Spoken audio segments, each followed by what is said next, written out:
بالغہ عورت کا غیر کفو میں خود نکاح کرنا، اس کا کیا حکم ہے؟ چنانچہ ظاہر الروایہ کے مطابق اگر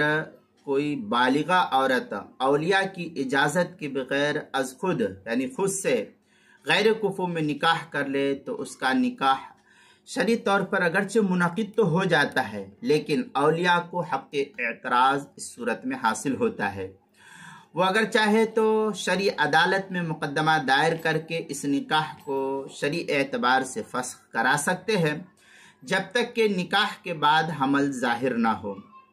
اور اگر حمل ظاہر ہو جائے تو یہ نکاح مستقل نافذ مانا جائے گا اور اولیاء کا حق اعتراض بھی اس صورت میں ساقط اور ختم ہو جائے گا۔ اس صورت میں ایک بات یہ بھی یاد رکھنا چاہیے کہ اس بارے میں دوسری روایت حسن بن زیاد رحمۃ اللہ علیہ کی ہے، حضرت امام ابو حنیفہ رحمۃ اللہ علیہ سے، جس میں اس طرح کی نکاح کو بالکل کالعدم قرار دیا گیا ہے، ختم قرار دیا گیا ہے، اور بہت سے فقہا نے اس کے مفتابہی ہونے کی صراحت بھی کی ہے، لیکن موجودہ حالات میں غالباً احتیاط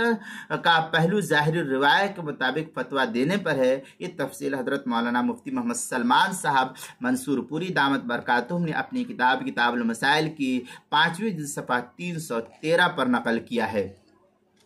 در مختار شامیہ میں ہے نفد نکاح حرہ مکلفت بلا ولی ولہ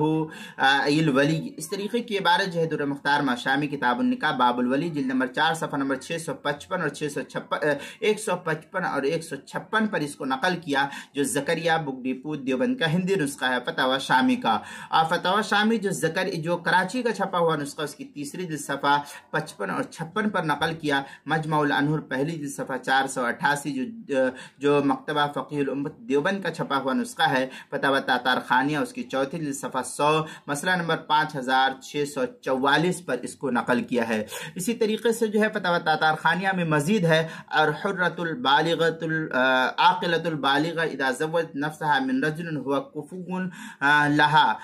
او لیس بکفو لها، اس طریقے کی عبارت جو ہے کافی تفصیل سے فتاوی تاتار خانیہ کی چوتھی جلد صفحہ 100 مسئلہ نمبر 5644 جو زکریا بک ڈپو دیوبند کا ہندی نسخہ ہے، ہدایہ کی باب الاولیاء والاقفا جلد نمبر 2 صفحہ نمبر 313 جو اشرفی بک ڈپو دیوبند کا ہندی نسخہ ہے، کتاب المسائل 5ویں جلد صفحہ 313 اور 314 پر بھی اس کو نقل کیا گیا ہے۔